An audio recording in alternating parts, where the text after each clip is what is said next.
Welcome to the Great Loop Aboard the Perch. I'm Kim Russo with America's Great Loop Cruisers Association. This is the 49th leg of our Great Loop adventure aboard the Perch, and today we are going from Bobcaygeon to Fenelon Falls, two of the busiest lock stations on the Trent-Severn Waterway.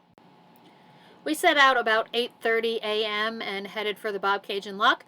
We had stopped below the lock the night before, and locks open at 9, but this was a weekend. We stopped on a Saturday. This is now Sunday morning, and we knew the traffic coming through the lock might be substantial. So with the locks opening at 9, we decided to leave at 8:30 and be lined up on the blue line and ready to lock through. So you can see there is the entrance to the lock, and after locking through, that is the exit from the Bobcaygeon lock. Really a beautiful lock station, lots happening there, and we will be covering Bobcaygeon as well as Fenelon Falls in one of our Great Loop lifestyle videos about the Kawartha Lakes region.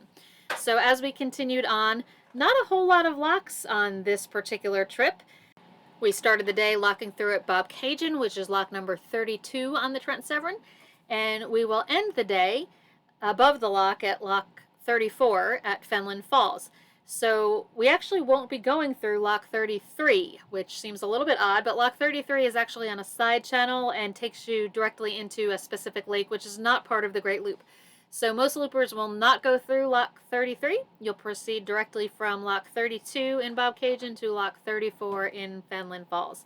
So it started out as a lovely day, but there was rain in the forecast. So we meandered our way through this area of the Trent-Severn, and we're ready for the rain when it would start. And it didn't take real long for it to start, which is okay. This is a short day, as I said, really only a few miles underway.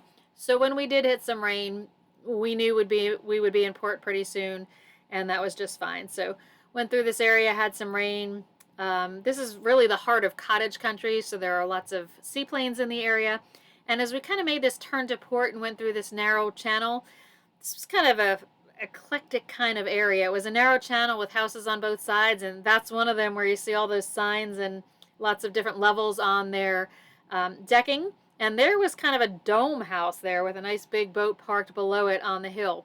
And shortly after that, you're arriving at the Fenelon Falls lock. Really unique entrance because you're going through this tunnel-like part where you're actually going under a road, and then you're entering the Fenelon Falls lock. So we locked through so that we were above the lock, and Fenelon Falls does have power. We stayed for 2 nights. The first night there, we were not able to get power. It's a first come, first serve thing, but that is the view from our slip of the Fenelon sign. The second night, we were able to get power. So our Nebo log for the day, about 2 hours underway.